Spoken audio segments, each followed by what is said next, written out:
Ito na yung palabok galing sa Merced. Wow! Titikman na natin. Titikman ko na pala. Pwede naman kayo tumikin. Sagana siya.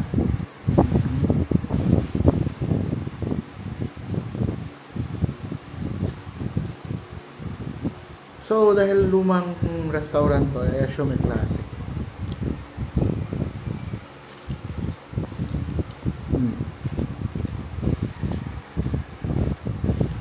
Medyo kulang lang sa sauce, pero masarap.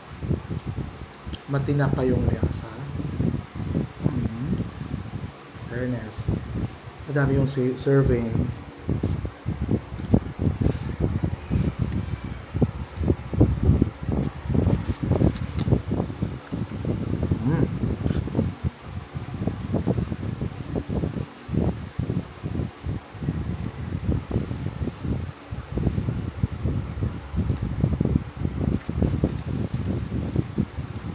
Kailangan nito ng kalamansi.